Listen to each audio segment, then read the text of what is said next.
Last வீடியோவில் neuroplasticity அப்படின்னா என்னன்னு பார்த்துட்டோம். பட் நியூரோபிளாஸ்டிசிட்டி எப்படி நடக்குது அப்படின்னு இந்த வீடியோவில் பார்க்க போகிறோம். எக்ஸசைஸ் பண்ணால் மசில்ஸ் வந்து ஸ்ட்ராங் ஆகும். பட் அதே மாதிரி ஒரு பர்டிகுலர் மூவ்மெண்ட்டை ரிப்பீட்டேட்டிவாக பண்ண brain it self can change. அது எப்படின்னு பார்க்கறதுக்கு முன்னாடி நம்ம பேஜை ஃபாலோ பண்ணிக்கோங்க.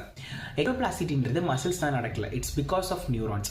பிரெயினுக்குள்ள பில்லியன்ஸ் ஆஃப் நியூரான்ஸ் வந்து ப்ரெசென்ட்டாக இருக்கும். அது ஒன்னொன்றுமே ஒரு எலக்ட்ரிக்கல் கனெக்ஷன்ஸ் மூலமாக ஸ்ட்ராங்கராக வந்து கனெக்டாக இருக்கும். இது நடக்கிறது 2 மேஜர் ஸ்டெப்ஸ்னால தான்.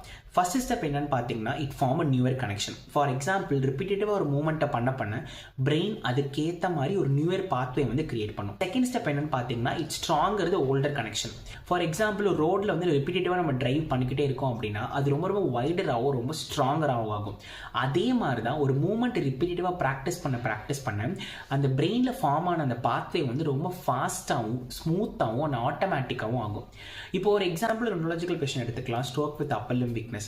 அவங்களுக்கு இனிஷியலாக இந்த பட்டனிங் ஷர்ட் ஆக்டிவிட்டி வந்து ரொம்ப ரொம்ப டஃப்பாக இருக்கும்.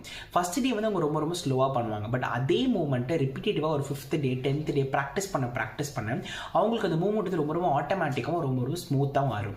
சிம்பிளாக நியூரோபிளாஸ்டிசிட்டியை ஒரு ஃபார்முலாவில் சொல்லலாம் அப்படின்னு பார்த்தீங்கன்னா, practice, new pathway, repeat and form a stronger pathway.